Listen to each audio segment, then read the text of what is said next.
So welcome to our vectors and vector control lightning talk session. Again, we have 3 minutes for each talk plus a 2 minute 2 minutes for questions. I will give you a quick heads up at 3 minutes.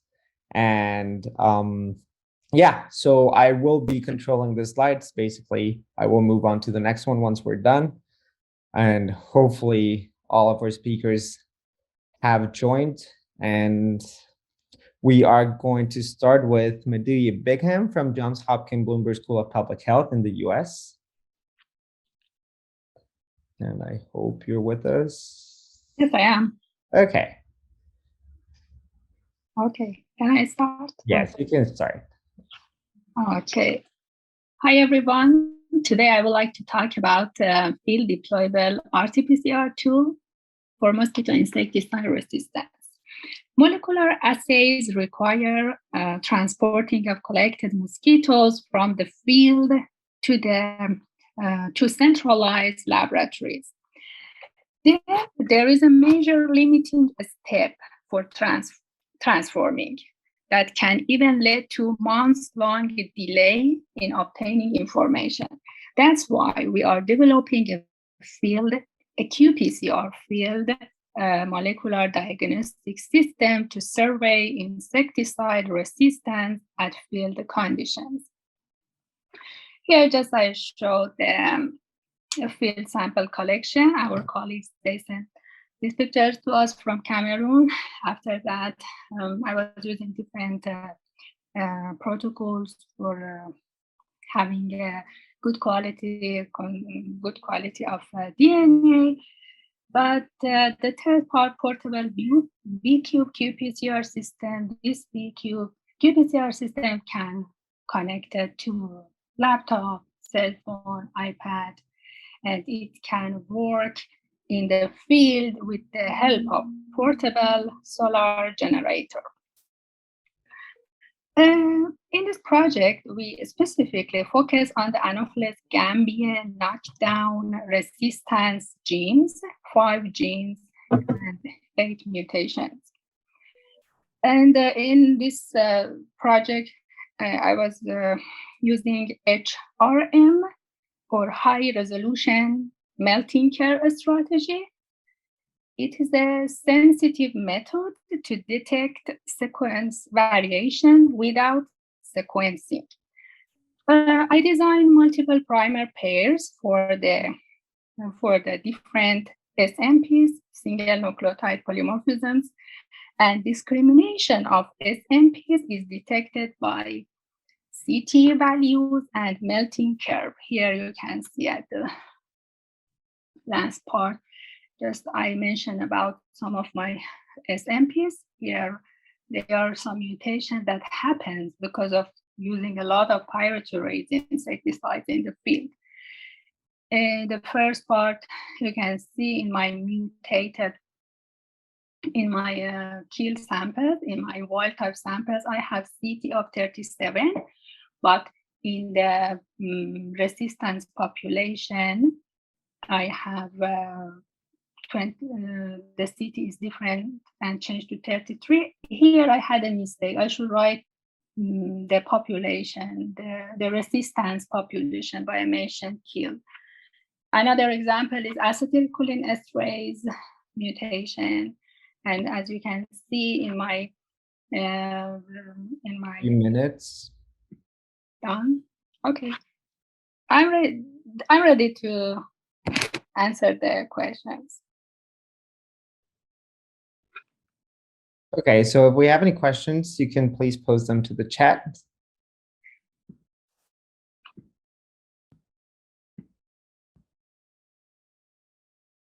Okay. All right, so if we don't have questions, just for time's sake, we are going to move on. Thank you very much for your time. Oh, actually, we have one quick question from Joe Wagman. Could you use this platform to look at other genes as well? Other genes as well. Actually, I was with HRM. You can, as I mentioned, you can find the SNPs discovery, finding the mutation, or If you're talking about the genes, yeah, any kind of genes, just in my my aim was to look for the SMPs. I didn't get you exactly what do you mean about the genes. Yeah, I guess we're just talking about in general. Can you study any kind of gene that you would be interested in with this specific technique? Yes, it is possible. Yeah, if you just have a short search about HRM or high resolution melting curve, you can find out what you can do with HRM. Okay. Well, thank you very much. We are going to move on to our next talk. Thank you. This talk is by Erin Barnett from Johns Hopkins Bloomberg School of Public Health in the USA. Thank you, Diego. Hi, everyone. Today I will be talking about vector bionomics and diversity in unique transmission settings in Zambia. My lab works to inform the Southern and Central Africa ICEMR, where we have study sites that are in Zambia and Zimbabwe. But for the remainder of this talk, I will be focusing on our Nchelenge and Choma sites, both of which are located in Zambia. To talk briefly on the study sites, Nchelenge is considered to have holoendemic malaria transmission and has had less success with standard control methods, while Choma has low transmission and has had success with the malaria control methods that have been in place. To understand the vastly different transmission settings, we compared the vector bionomics and diversity between these two Zambian settings. If I can bring your attention to the top right corner of this poster, we molecularly identified 10 species of anophelines that were caught in both indoor and outdoor traps from October 2018 to September 2020, with a lapse of surveillance from April 2020 to June 2020 due to the COVID-19 pandemic. Of the species, only one was CSP positive, which was an Anopheles squamosus, and it was collected outdoors. It is generally known that the species is primarily exophagic and zoophilic. However, Anopheles squamosus may opportunistically feed on humans. And so the CSP positive Anopheles squamosus may indicate that secondary vectors that feed outdoors may play a larger role in low transmission settings, such as Choma. So moving on to Nchelenge, in the bottom left corner, we captured and molecularly identified 15 species of anophelines, while 5 of them have been confirmed in the literature as Plasmodium falciparum vectors in other parts of Zambia. Of note, 70% of all specimens caught were Anopheles funescis, as seen by the blue bars, and was the most common species found in all 3 trap types, which were placed in either animal pens, outdoor gatherings, or indoors. And then moving on to the center diagram, we also found that there was no significant difference between the number of anophelines captured between the hours of 4 p.m. and 10 p.m. versus those caught after 10 p.m. This indicates that anophelines that may harbor parasite are active prior to 10 p.m. before people may be asleep under their bed nets. This finding may be a corridor to understanding why control methods such as insecticide-treated bed nets may not have been successful in Nchelenge over the years. Not surprisingly, the typical players of malaria transmission in Nchelenge are Anopheles funescis and Anopheles gambiae, and they were the only 2 species to be CSP positive during this collection. So although the 2 transmission settings are very unique from one another, with these results, we could assume that people are coming into contact with infectious vectors, both indoors and outdoors, even before they go to sleep under a bed net. Thank you, guys. I can take any questions. Hey, thank you, Erin. Again, if you have any questions, you can post them on the chat.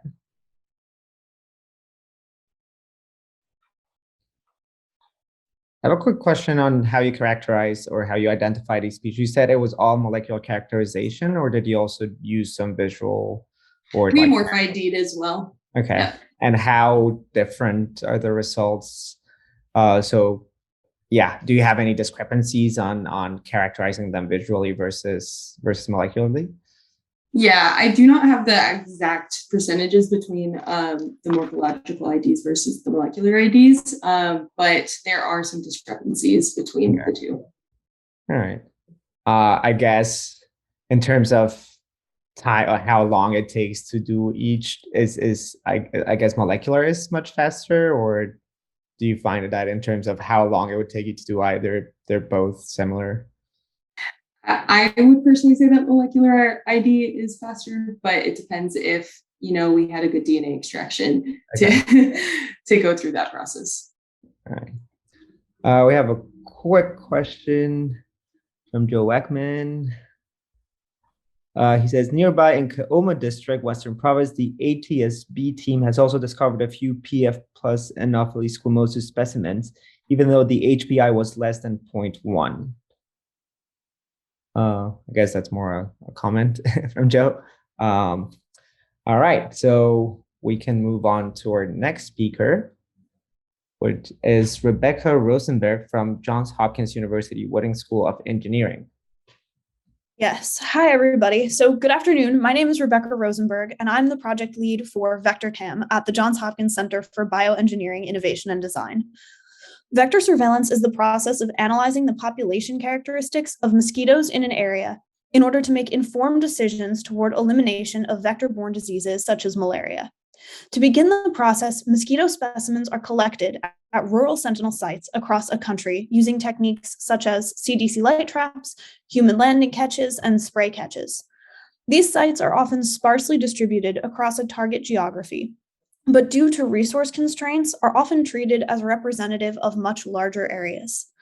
The collected specimens are then transported to a central laboratory by vector control officers and analyzed for characteristics such as species, sex, abdominal status, and sporozoid presence. It's crucial to understand these characteristics because they provide insight into the behavior of vectors in that area. For example, while two different species of Anopheline mosquitoes might be able to transmit malaria, mitigation efforts will be different for species known to bite indoors versus outdoors. This information is then used to inform intervention decisions, such as distributing bed nets or indoor residual spraying at the highest levels. Our group is working to automate specimen processing based on the model used in Uganda. Our recently published algorithm is capable of identifying up to 39 species of mosquitoes with high-resolution imaging equipment and has been trained on a first-of-its-kind database of over 100,000 images of mosquitoes.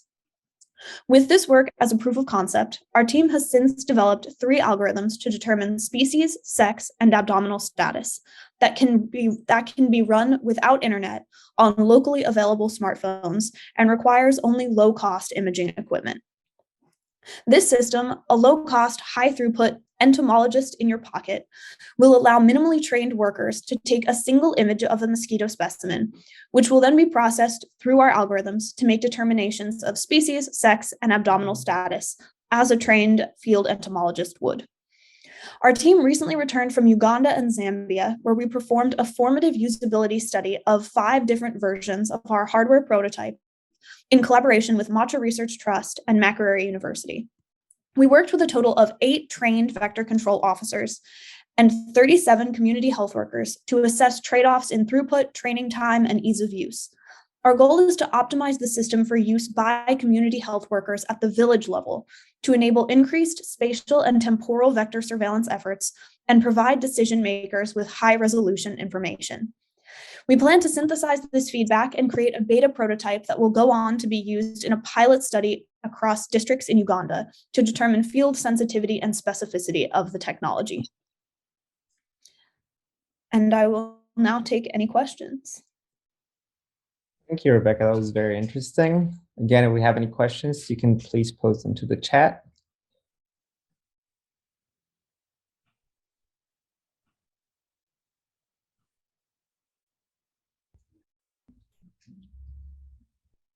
Okay.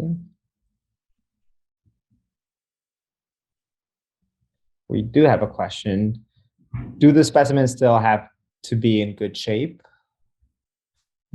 That's a great question. So our original database, the one with over 100,000 images, is from all types of mosquitoes. We have whole mosquitoes. A lot of them are desiccated. Many were captured with CDC light traps. And so, no, they don't need to be in perfect condition. Our algorithms work on specimens that have been captured maybe by a CDC light trap and are missing limbs or wings. Okay. We have another question asking if it can tell apart cryptic species. No, not at this point. Okay. And we have a last question. Will sensitivity and specificity be measured against entomologist morphological ID or molecular ID? We plan to look at it from both angles. Most of the time, what is happening is entomologists are doing morphological ID, obviously in the field first, and not all of those specimens are going off to PCR. So we think that it's important to look at our sensitivity and specificity based on both of those standards. Okay, well, once again, thank you, Rebecca. We will move on to our next speaker. Hannah Markle from Johns Hopkins Bloomberg School of Public Health. You can take it away, Hannah. Hey, thank you, Diego. Hi, everyone. Today I'm going to be talking about the complexities of foraging anophelines collected during early evening versus overnight indoor settings in Nchelenge District, Zambia. So Nchelenge experiences holoendemic malaria transmission despite interventions, and that warrants further study of vector compositions as well as when and where these vectors are foraging. So to do this, CDC light traps were placed within 24 Nchelenge households in the evening from the hours of 1600 to 2200, and then again overnight from 2200 to 0600. And you can see in the bottom left of the screen that half of the households were located lakeside in the blue and green squares, and half were located in the warm squares in the right portion of the map. Those were the inland households. And this was done to determine any differences in early evening versus overnight captures, given the theory that malaria is transmitted to humans largely overnight. So if you move to the top center of the screen, out of all of the captures, there was actually greater diversity in anophelines captured in the early evening hours in comparison to overnight. These were still all largely Anopheles funescis, which is the most abundant vector in the region, as well as Anopheles gambiae, which is a very efficient vector of malaria, and other species that are present in low numbers and more understudy, meaning that there's more that we can learn about their potential contribution to malaria transmission in the area. And then moving to the top right of the screen, out of all of these vectors, most of them were captured in the inland households, but there was actually no significant difference in the number of anophelines captured in the early evening hours versus overnight, meaning that people are in fact coming in contact with many vectors prior to going to sleep under their bed nets. And then if you move to the bottom center of the screen, out of all of the anophelines that were captured, 20% of them were visually blooded. And out of those, human, pig, and dog DNA was detected within the mosquito abdomen via PCR assays. And then the undetected and unknown DNA may be due to degraded host DNA, which our lab is actually now looking into with DNA degradation studies. So overall, it's really important to be looking at this blood meal analysis to determine whether human proximity to animals has any relationship to mosquito foraging patterns. And then in the bottom right hand of the screen, you can see that circumsporozoa ELISAs revealed about 1.5% of the mosquitoes were positive for infectious parasites, and all of these specimens were Anopheles funescis. So to summarize, Anopheles funescis is the most abundant vector foraging indoors and harboring parasites in Nchelenge. There was no significant difference in the number of anophelines captured in the early evening hours versus overnight, and parasite positivity follows expected rates in the region. And that's all I have. Thank you. Hey, Hannah. We'll read questions in the chat if there's any. In the meantime, I do have one quick question. So I guess what we can see from a few of the studies that have been shown is that mosquitoes are not just biting indoors, but also outdoors and earlier in the evening, which will make insecticide-treated nets not as effective. So what are the main, or do you know what are the main sort of approaches that they're using to control for this potential infection during the day and then outdoors? Yeah, so I didn't actually look at outdoor feeding in this study. I was only looking at indoor households, but there is bed net coverage, but of course that's only for overnight, right? And there is indoor residual spraying. So you would think that that could potentially help during the day. However, I mean, as you mentioned, there are still vectors foraging inside, outside, really at all times. So people are largely unprotected during the day, I would say. I guess we need hyper attractive mosquito lures then. they're asking, so we have a question saying, nice job. In the inland group, any idea about the one trap that looks like an outlier with over 150 anophelines? I'm not exactly sure where. Okay. In the overnight. Okay, yeah. I see.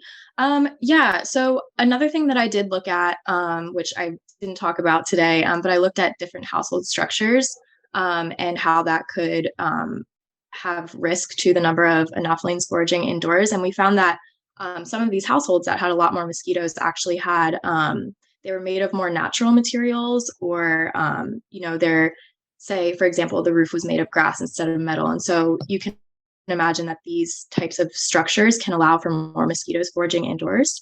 So I think that has a large role to do with it, but that's the extent of what I've looked into that. Great. Thank you, Hannah. We'll move on to our next speaker. Our next speaker is Joseph Wagman from PATH USA. You can take it away, Joe. Yeah, thanks a lot. So I think we're all kind of familiar with some of the limitations of bed nets, but nonetheless, let's talk about bed nets.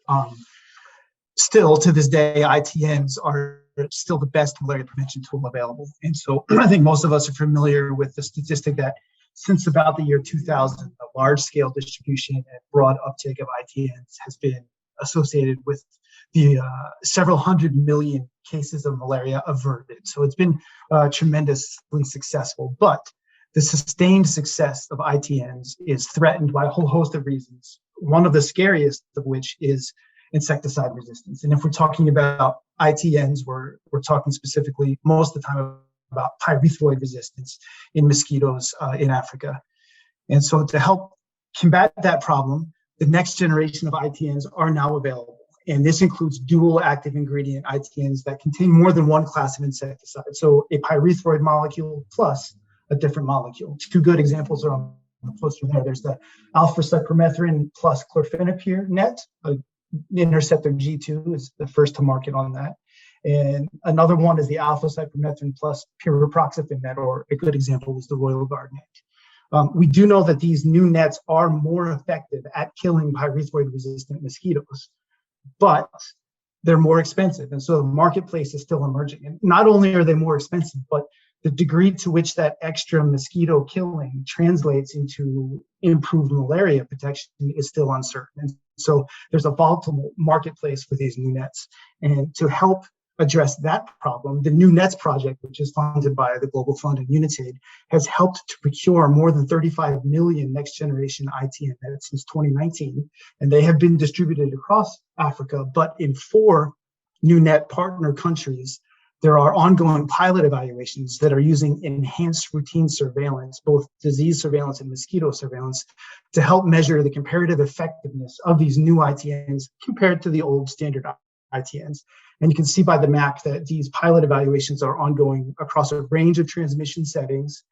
And all of these, studies were evaluated at the district level. So there's some limitations compared to the traditional cluster randomized design. But nonetheless, a lot of things are being learned. And some of the findings to date include, even in 2022, mass ITN distribution campaigns are still strongly associated with increases in ITN access and use, as well as reductions in malaria and transmission. And that's true regardless of ITN type. However, in most areas of moderate to high transmission with pyrethroid-resistant vectors, the distribution of any of the new kind of nets are associated with larger malaria reductions compared to standard pyrethroid-only nets. And this recapitulates a lot of the lessons learned in the cluster randomized controlled trial in Tanzania. One important caveat before I finish up is that the difference between net types may be less pronounced in certain West African settings where insecticide resistance profiles are really, really complex and really profound. So anyway, final results are pending, and I'm happy to take any questions if there are any. All right, thank you, Joe. If there are any questions, you can post them in the chat. We have a question. It says, can you elaborate on the human behavior outcomes you're evaluating? So it's very similar to, I think, a lot of what the work people in the room here are doing, but we work with April Monroe and Yalobo and some of those other teams to try to figure out, when are people under their nets? When are they sleeping? When are they outdoors? Basically, at what times are they unprotected by the net, and how does that align with the mosquito bionomics when the mosquitoes are biting? And so, It's really just trying to define that risk. Even in communities where there's high levels of bed net risk or bed net use, there's still a risk for transmission. So where and when is that happening? If we don't have any more questions for Joe, thank you once again, Joe, and we will move on to our next speaker. Our next speaker is Paprika Barry from Johns Hopkins Bloomberg School of Public Health.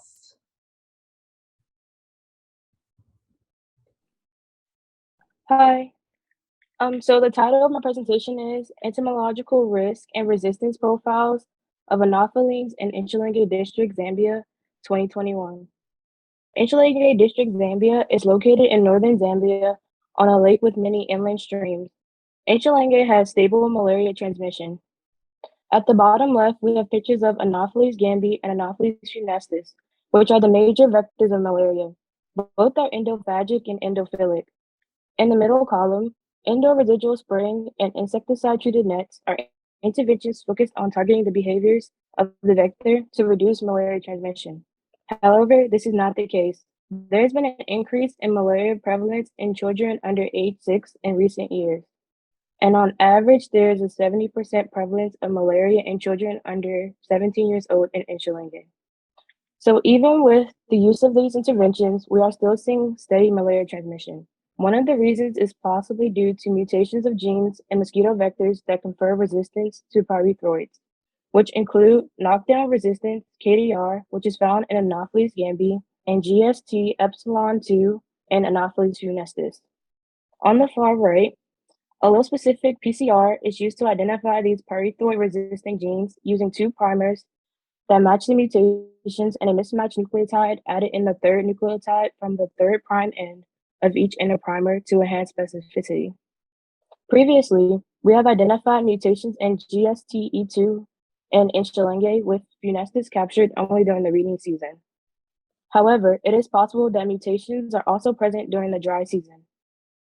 So, with the mosquitoes collected from October 2020 to November 2021, I will study the presence of KDR and GSTE2 genes year-round during wet and dry seasons. I will be using molecular ID to first confirm identification of the mosquitoes collected, and then allele-specific PCR to identify and locate the presence of KDR in gambiae and GSTE2 in funestus, using a subset of all the mosquitoes collected during this time. Thank you. All right, thank you very much. Do we have any questions? They can be posted on the chat.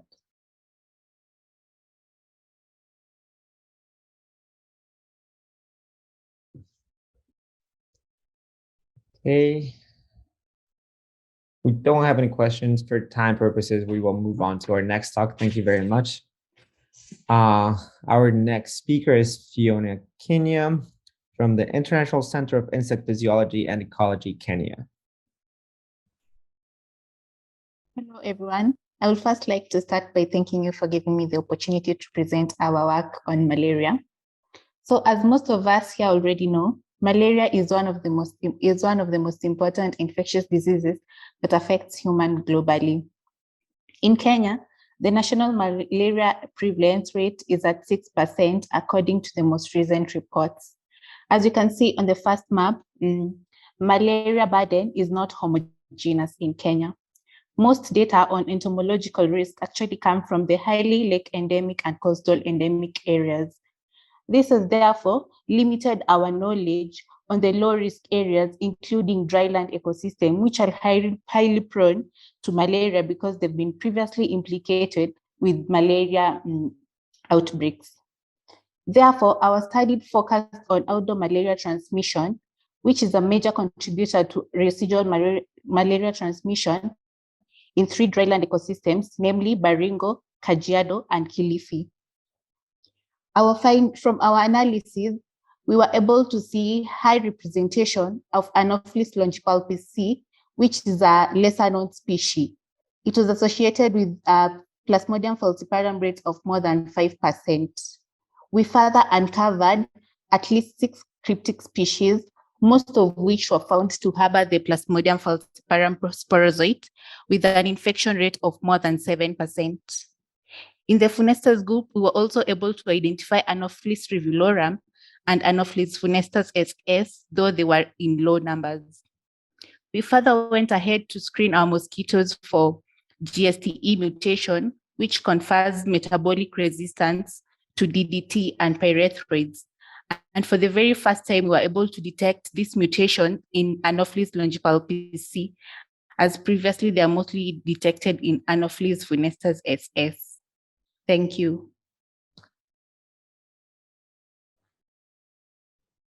Okay, thank you very much. Do we have any questions for Fiona? Yes, so we have a question, really interesting work. Can you say anything about where Anopheles longipalpisi typically breed in the dryland ecosystems? So this is the second time that Anopheles longipalpisi is actually being reported in Kenya. And the first time it was reported in 2018 in a dry ecology as well. So maybe we can say it thrives well in dry ecologies according to our findings. Okay. We have a second question. Do you know if these species show up on the normal Funestus PCR? Sorry? The question is if you know if these species show up on the normal Funestus PCR. The multiplex Funestus PCR. Yes, we actually used the cocktail primers and were able to find this species. Okay.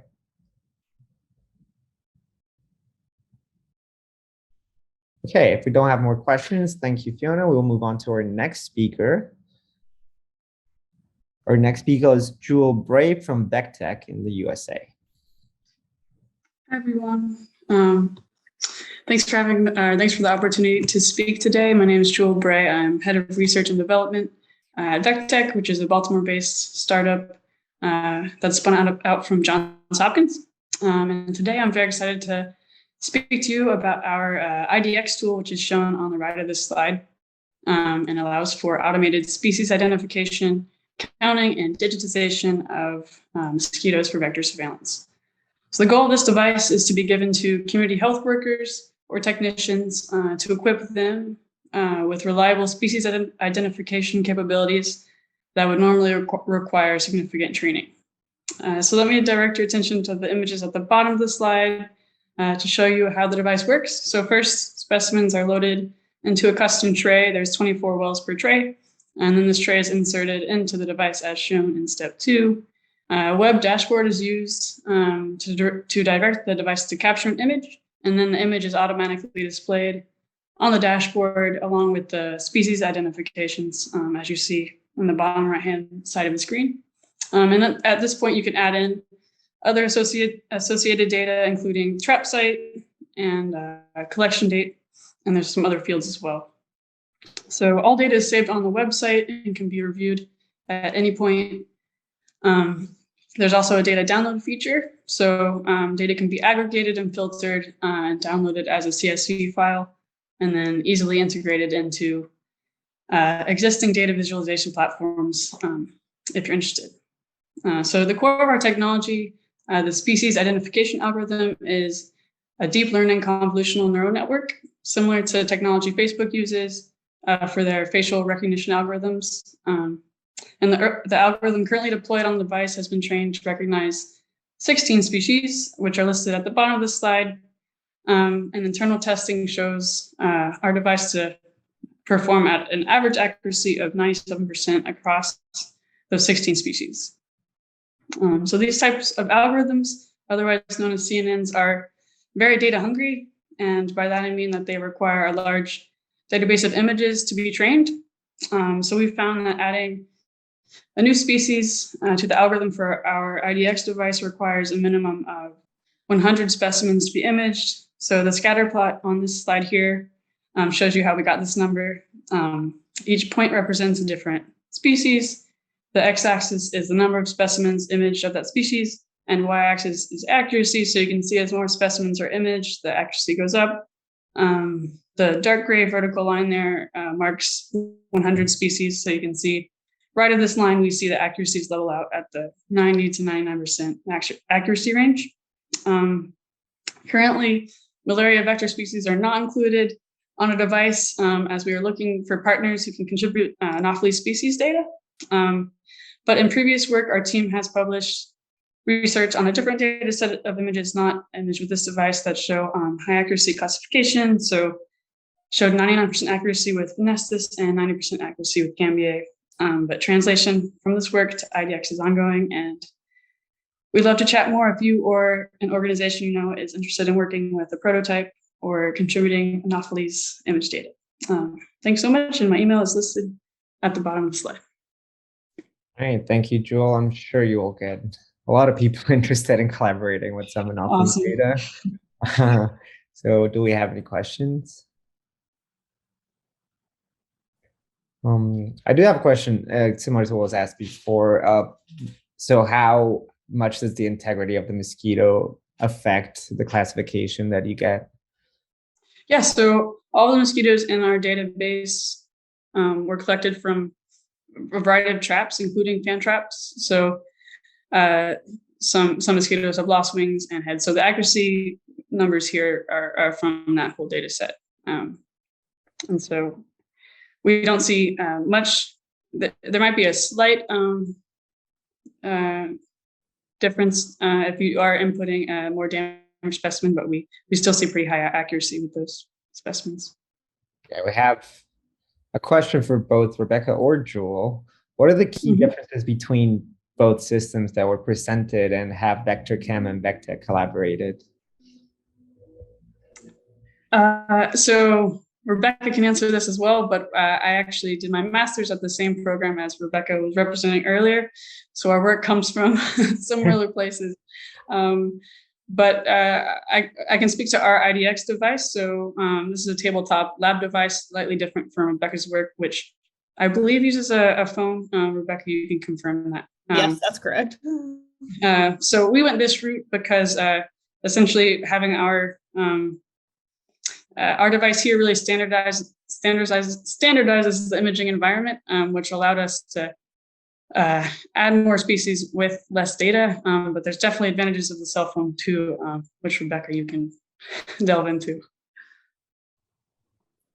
I think for time purposes, we could definitely carry on this discussion later, but thank you very much. That was very interesting. And we will move on to our next speaker, is Faith Chemutai from IDRC, Uganda.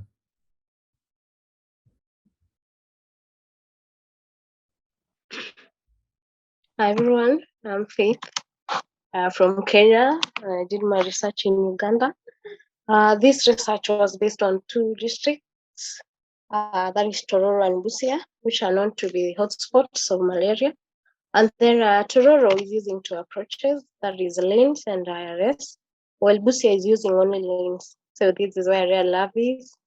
And then I did various bioassays on 4 brands of nets and 3 types of walls, that is plastered painted walls, mud water walls, and plain walls. Surprisingly, the DAO plus net proved to be the best fit candidate as the net to be used in the district. And then for Tororo walls, the plastered painted wall performed best as compared to the other walls. And then I went ahead and say that over a 9-year period, how has malaria been in these two districts? So the shown malaria spatial temporal pattern there is for Tororo districts, which is almost like it's coming to a free zone of malaria, because since 2012 up to 2020, it has characterized a low malaria since then. So the decline is because I think the LINs plus IRS provided an additional protection to the people staying there. So yeah, that's my work. Okay, thank you. Do we have any questions?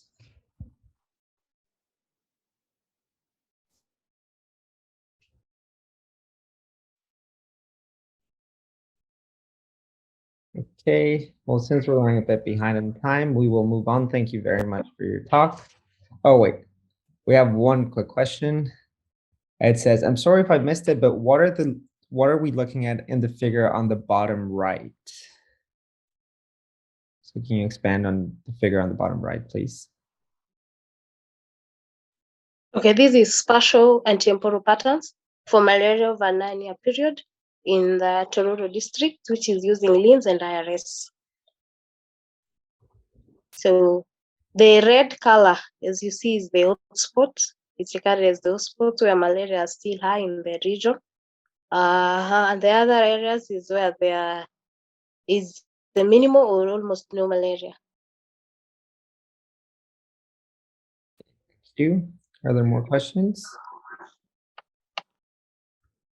Okay, once again, thank you, Faith. We will move on to our next speaker is Victoria Kamiliar from Johns Hopkins Bloomberg School of Public Health. You can take it away. All right, thank you.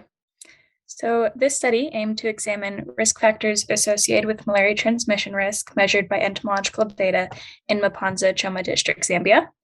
In Mapanza, malaria is endemic, but at a low level of transmission, partially due to a long history of integrated vector control and management by the country's National Malaria Elimination Program. As this area approaches elimination, risks of resurgence in malaria cases, given an influx of introduced cases, exist dependent upon the dynamics of the vector species. Data was gathered on household mosquito abundance using CDC light traps placed indoors and outdoors near people and near animals. The specimen collected were morphologically identified, and blood meal and malaria parasite positivity was ascertained. Using spatial data obtained from logging coordinates and high-resolution satellite imagery, I quantified the vegetation, trees, and water in a 50-meter buffer around each household. This classification scheme is visually represented by the map on the right. I also categorized vector species by their competence to transmit malaria and looked for spatial patterns relative to environmental features, although likely due to small counts, these results were non-significant. The centermost figure shows the entomological data across time broken up by species, indicating peaks in the rainy season, which is November to April, although the 2020 collection was paused from April to June due to COVID-19, indicated by the blue arrow. The bottom right figure shows the relationship visible from modeling one risk factor variable from each category of data to be included. The percent tree coverage represents environmental features was significant and indicated that more tree coverage was associated with higher mosquito count, likely due to providing favorable conditions for the mosquito. The well and borehole icons show significant positive association, indicating greater risk to households relative to piped water, as they may offer more chances for oviposition sites to exist. The cloud represents the association with earlier outdoor gathering times, the peak time for mosquito abundance and gathering times, both centering around 10 p.m. The bed net usage surprisingly indicated a positive relationship with abundance, although this may be due to species composition attenuating the expected relationship, as susceptibility to the insecticidal and repellency effects of nets and IRS are not evenly felt by different mosquito species. It's also possible that greater rates of intervention usage is due to higher perceived and experienced mosquito burden, which would then attenuate the protective effect of the intervention. The bottom icons are goats, which show the more goats owned, the higher the risk. The greatest but most variable strength of association being in the group with the greatest number of goats being above 20. This work indicates the need for improved vector control to reduce the risk of transmission as the area approaches elimination. Household environmental feature data such as animal ownership, water sources, and tree coverage can be used in developing more personalized, context-specific approaches. But the lack of protective effect by interventions is a major concern, since targeted approaches only work if the interventions are effective. I can take any questions, and thank you. All right, thank you, Victoria. Do we have any questions? You can post them on the chat.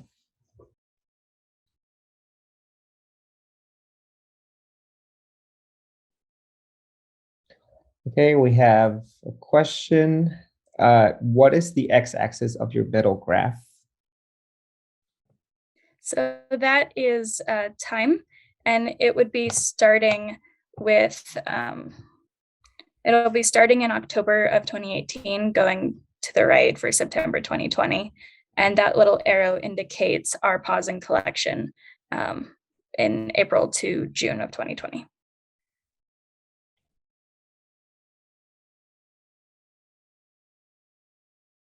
Okay, do we have more questions?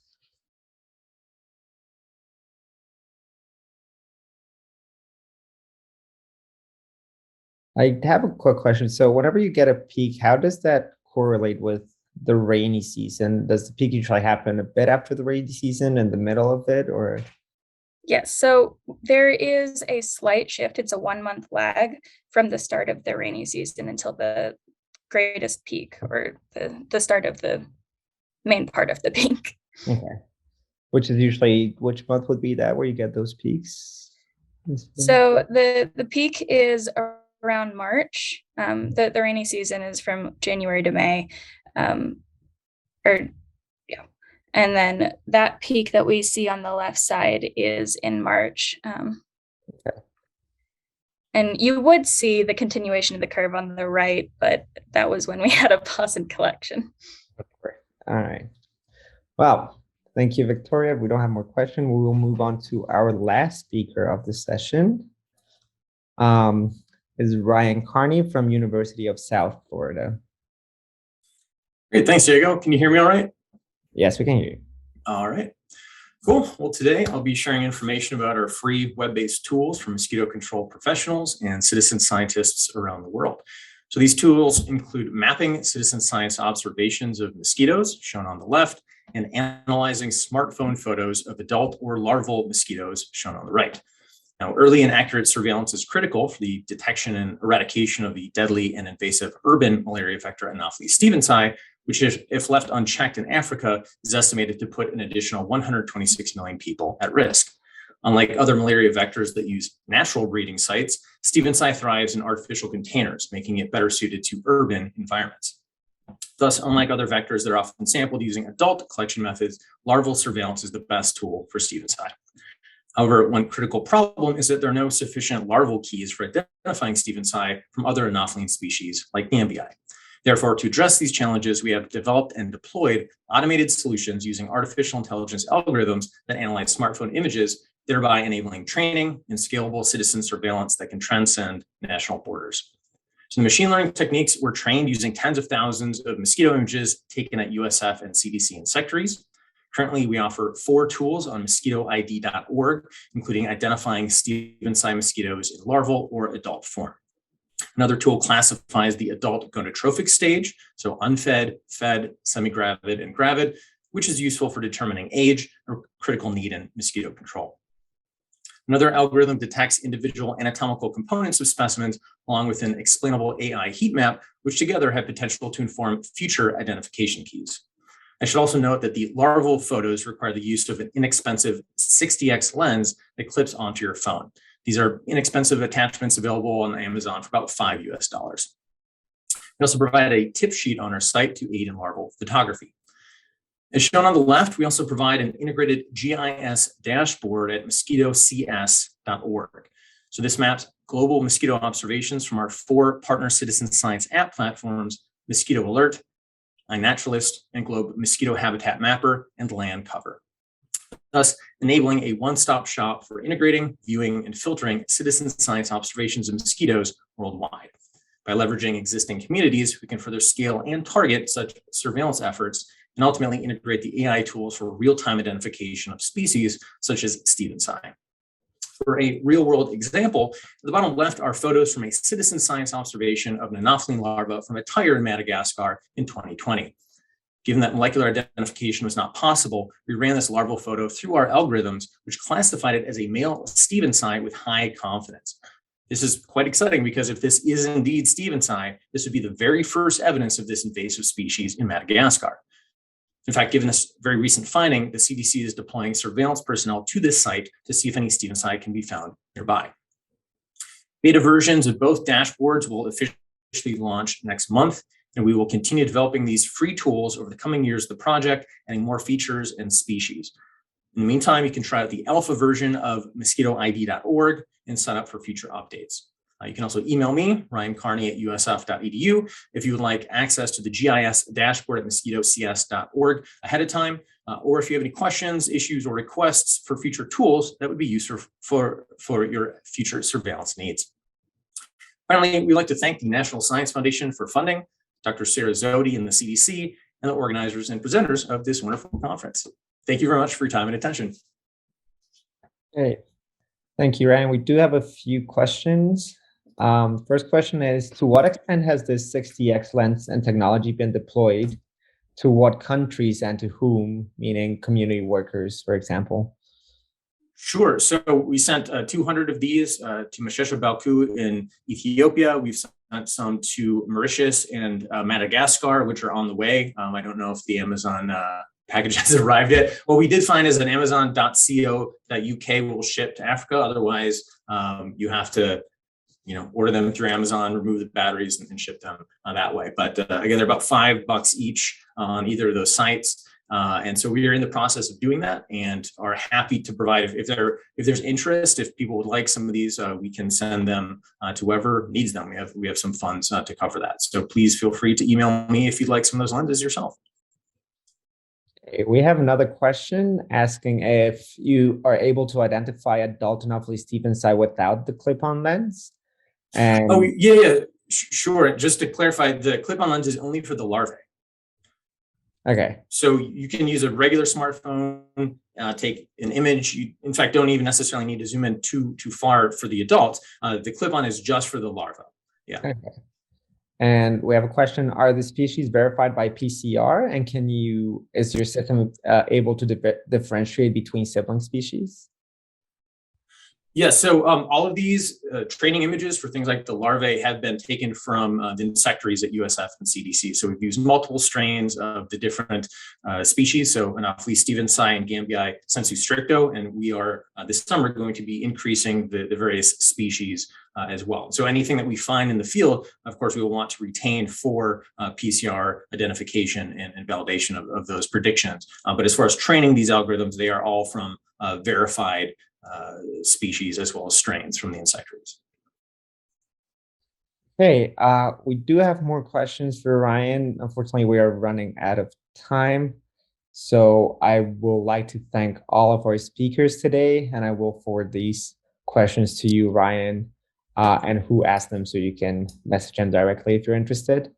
So once again, I would like to thank all of our speakers and all of our participants, and thank you for this very successful session, and we would love to see you again next year.